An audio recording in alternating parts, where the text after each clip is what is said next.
Power does not always announce itself. Sometimes it learns to hide so well that even those searching for it begin to doubt its existence. In New York around 1980, while headlines followed flashy arrests and public violence, the most disciplined criminal organization in the city operated almost unnoticed. It did not dominate conversations. It did not seek admiration. It did not need recognition. The Genovese crime family did not rule New York by standing above it. It ruled by dissolving into it. The city had learned to expect noise from organized crime. Murders, indictments, power struggles, and public trials shaped the popular image of the mafia. Law enforcement adapted to this expectation. So did the media. What neither adapted to quickly enough was silence. The Genovese family understood earlier than anyone else that survival belonged not to the strongest, but to the least observable. This understanding shaped everything they did. Unlike rival families that expanded aggressively and publicly, the Genovese family pursued a strategy of controlled saturation. They placed influence everywhere but never enough in one place to draw attention. Their presence was diffuse, deliberate, and difficult to trace. No single racket defined them. No single territory revealed them. They existed as a pattern too subtle to confront directly. Discipline was not encouraged inside the Genovese family. It was assumed. Where other organizations relied on charismatic leaders to inspire loyalty, the Genovese family relied on structure to enforce it. Orders did not travel directly. Meetings were rare. Information was rationed.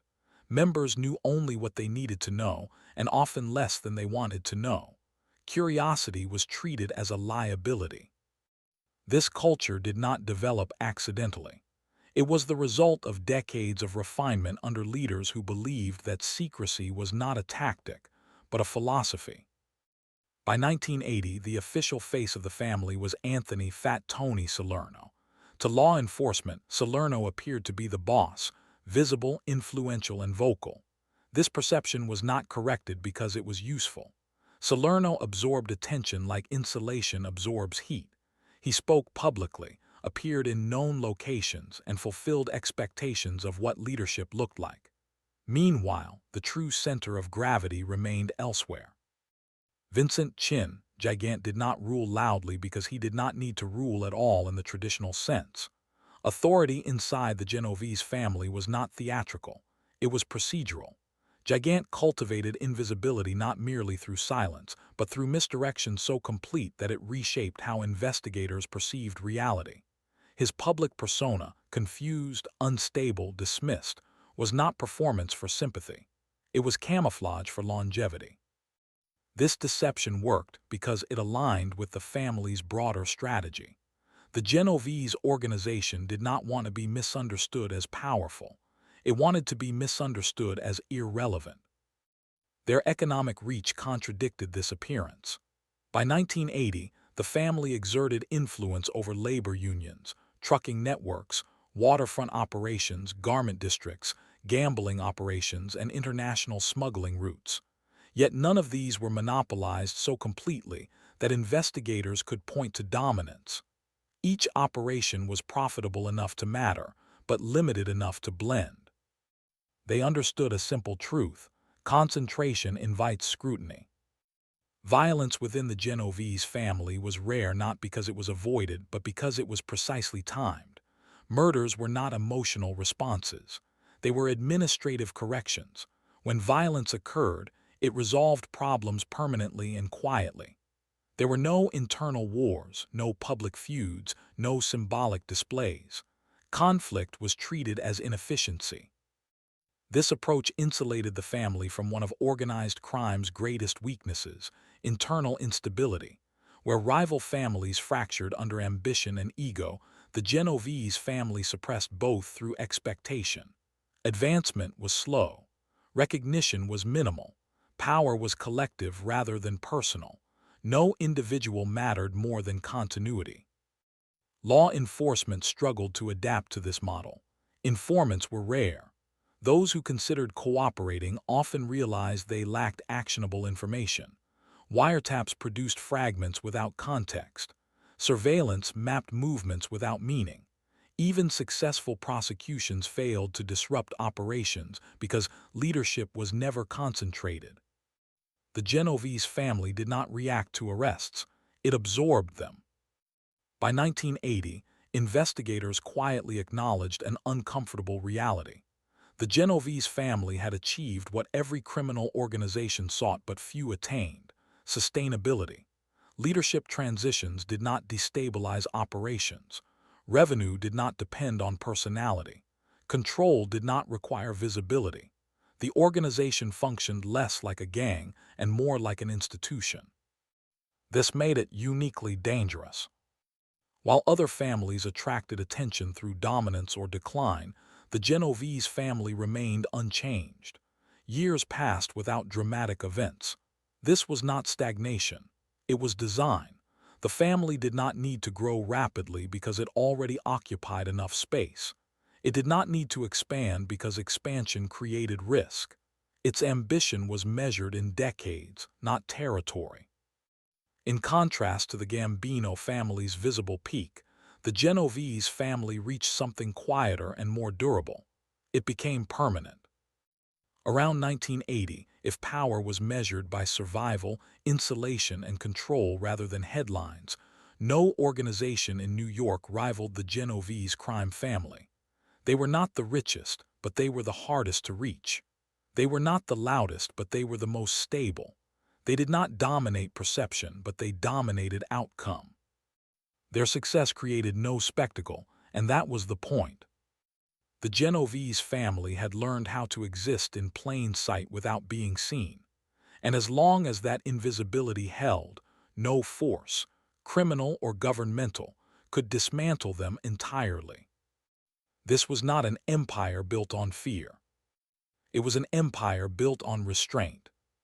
And restraint, when perfected, is the most enduring form of power. The strength of the Genovese crime family did not come from secrecy alone. Secrecy, without discipline, collapses into paranoia. What distinguished the Genovese organization was the way discipline was woven into every layer of its existence, until it became instinct rather than enforcement. Members were not constantly reminded to remain silent. Silence was simply the natural condition of belonging. From the beginning, advancement within the family was slow and deliberately frustrating. Ambition was treated as something to be managed, not encouraged. Men who sought attention were quietly sidelined. Those who demonstrated patience were rewarded eventually, but never publicly. Promotions were rare, and when they occurred, they carried responsibility rather than status. This approach filtered out instability long before it could become dangerous. Information control was the family's most powerful weapon.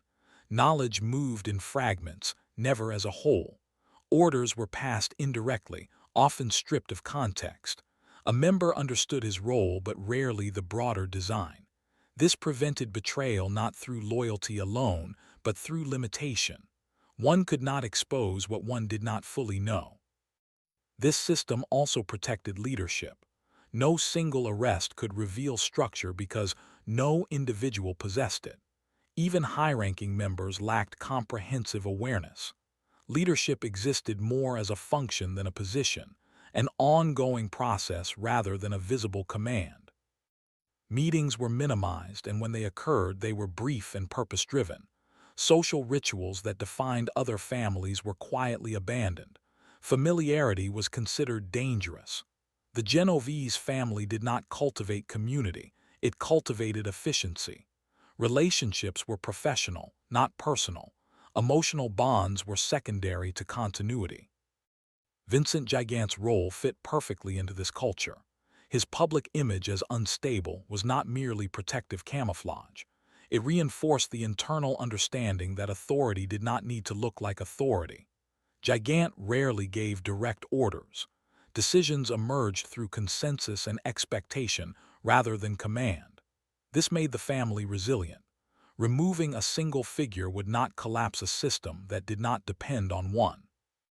Anthony Salerno's visibility served a similar purpose. By absorbing attention, he created space. Law enforcement focused resources where they believed leadership resided. This misdirection was not coordinated through discussion. It worked because it aligned naturally with how the family operated. Appearances were tools, not reflections of reality. Economically, the Genovese family practiced diversification with restraint. They avoided overexposure in any single industry. Trucking, labor unions, garment districts, gambling, and waterfront operations were managed with enough influence to extract profit but not enough to attract headlines. They preferred margins over monopolies. This reduced conflict with rivals and diluted investigative focus. When disputes arose, they were resolved internally and quietly. Violence was used sparingly and decisively, never as a message to outsiders. Murders were not spectacles, they were corrections. The absence of internal wars was not a coincidence. It was policy. Law enforcement found this infuriating. Traditional investigative methods depended on disruption. The Genovese family offered none. Arrests produced silence. Trials produced limited evidence. Informants were rare not because loyalty was perfect, but because cooperation was inefficient. Those who considered betraying the family often realized they lacked information valuable enough to exchange. This created a feedback loop. The family remained intact because it provided nothing substantial to dismantle. The state adapted slowly, struggling to redefine its approach to an organization that refused to behave like a typical criminal enterprise. By 1980, the Genovese crime family had achieved a form of power that did not fluctuate with attention or leadership changes. It endured because it was built to endure. Rivals rose and fell. Leaders were arrested, killed, or exposed.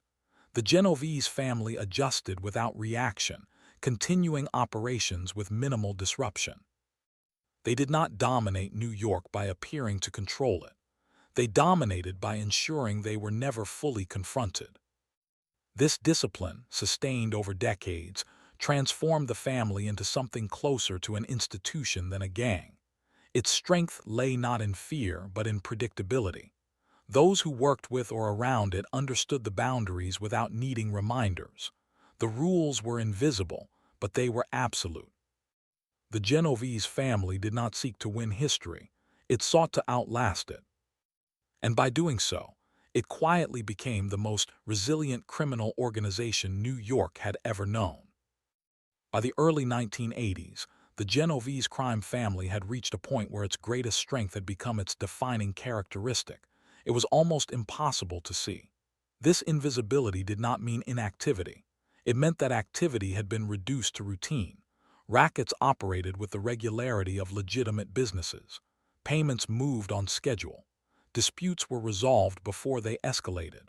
The family had achieved something rare in the history of organized crime, a steady state. Steady states create complacency in outsiders, but they demand constant vigilance within. The Genovese family understood that survival depended on anticipating pressure before it arrived. While rival families reacted to law enforcement, the Genovese family planned around it. They assumed surveillance as a permanent condition, not an emergency. This assumption shaped their behavior. Conversations were measured, locations rotated, patterns were avoided. Members learned to communicate without appearing to communicate at all. Instructions were embedded in routine. Authority expressed itself through expectation rather than instruction. This made the organization difficult to observe even when investigators were watching closely. Law enforcement struggled to define a strategy. Traditional infiltration relied on informants who could describe hierarchy, decision-making, and command structures.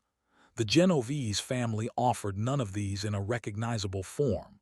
What investigators encountered instead was an organization that appeared fragmented but functioned cohesively. It was not chaotic. It was distributed. Even successful prosecutions failed to disrupt continuity. When leaders were removed, replacements did not announce themselves. Operations continued without visible adjustment. This absence of reaction confused investigators accustomed to organizations that revealed stress under pressure. The Genovese family did not reveal stress. It absorbed it. Externally, the family maintained careful relationships with other mafia organizations. They avoided provoking rivals and discouraged displays of dominance. Influence was exercised quietly through negotiation and mediation. The family's reputation within the underworld was not built on fear, but on reliability. Agreements held, boundaries were respected, conflicts were settled without escalation.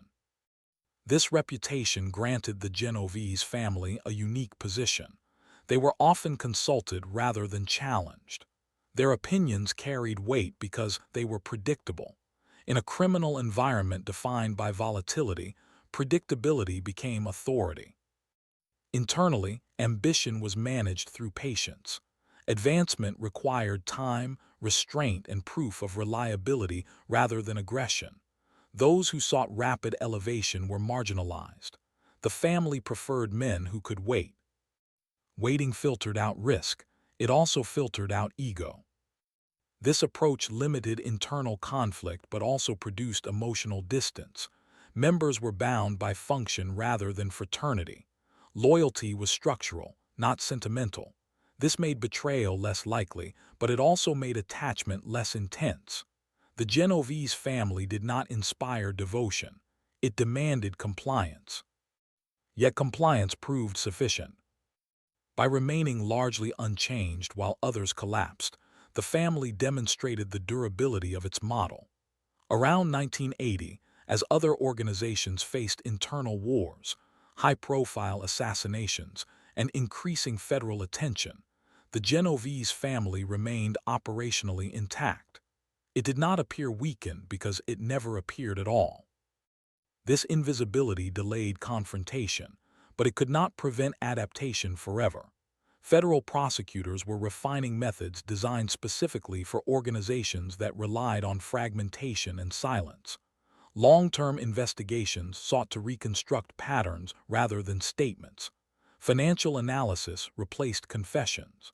Conspiracy statutes widened responsibility beyond direct action.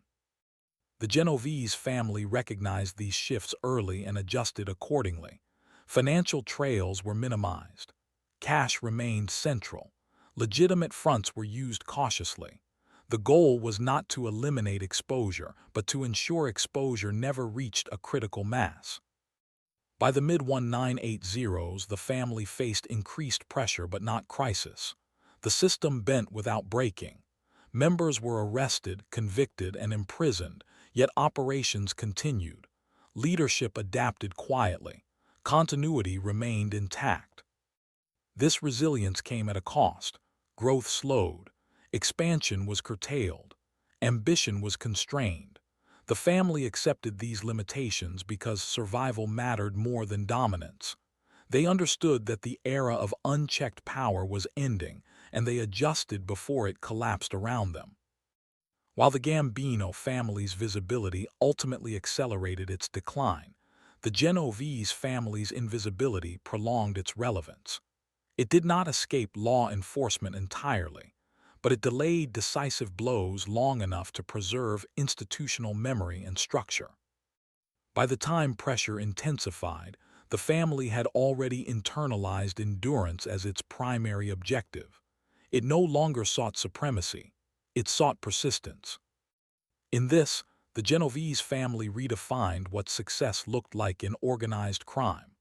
Success was not measured in territory or revenue alone, but in the ability to remain intact across decades of scrutiny and change. The family's power did not rise dramatically. It did not fall dramatically. It simply remained.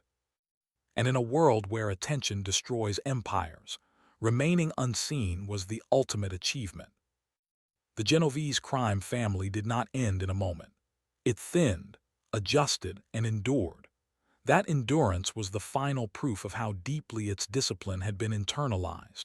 While other mafia families fractured under pressure or were forced into visibility by internal ambition, the Genovese organization continued to exist as it always had, quietly, cautiously, and without spectacle. By the late 1980s and early 1990s, federal prosecutions finally began to land with greater force. Long investigations, patient surveillance, and the cumulative effect of conspiracy charges reached higher levels than before. Senior figures were imprisoned. Operations were disrupted. Yet even these successes did not produce collapse. The family had never been designed to collapse. Leadership transitions occurred without announcement. Authority shifted without ceremony. There were no public signals of succession, no power struggles that spilled into the open. The organization treated disruption as a routine condition, not a crisis. Losses were absorbed. Gaps were closed. The structure adapted. This adaptability was not heroic. It was mechanical. The Genovese family's culture had eliminated the need for dominant personalities. No leader became indispensable. No single arrest threatened continuity. This stood in sharp contrast to families that had grown around charismatic figures. Where personality-centered organizations faltered, the Genovese family persisted. Law enforcement recognized this distinction too late to fully counter it. Strategies that succeeded against visible leadership models produced limited results against an organization that refused to present itself. Investigators could convict individuals, but dismantling the enterprise proved far more difficult. The family's fragmentation, once seen as a weakness, revealed itself as armor. Over time, the family accepted a reduced profile. Rackets were scaled back. Exposure was minimized further. The organization adapted to a changed environment where the cost of attention was too high. Survival replaced expansion as the central objective. This was not retreat, it was recalibration. What endured was not dominance, but relevance. The Genovese crime family never again occupied the unquestioned position it held around 1980. Economic conditions changed. Law enforcement evolved. Organized crime itself became less central to urban power. Yet among the five families, the Genovese organization remained uniquely intact. It did not disintegrate under pressure. It aged. This longevity reshaped how historians and investigators assessed power. The family demonstrated that control did not require visibility and that discipline could outlast strength. Their legacy was not measured in dramatic moments, but in the absence of them. The contrast with other families became clear in hindsight. Where visibility accelerated decline, invisibility prolonged existence. Where ambition produced spectacle, restraint produced continuity. The Genovese family's greatest achievement was not dominance, but durability. Around 1980, they represented the most refined version of organized crime ever developed in New York. Their methods were not sustainable forever, but they extended the lifespan of the organization beyond what rivals believed possible. They did not escape accountability, but they delayed it. They did not avoid decline, but they controlled it. In the end, the Genovese crime family left behind no single defining image. There was no dramatic fall, no symbolic ending. What remained was a pattern, a lesson in how power behaves when it prioritizes survival over recognition. They proved that the most dangerous organizations are not those that dominate attention, but those that master absence. And in mastering absence, the Genovese family achieved what every empire seeks and few attain. They endured.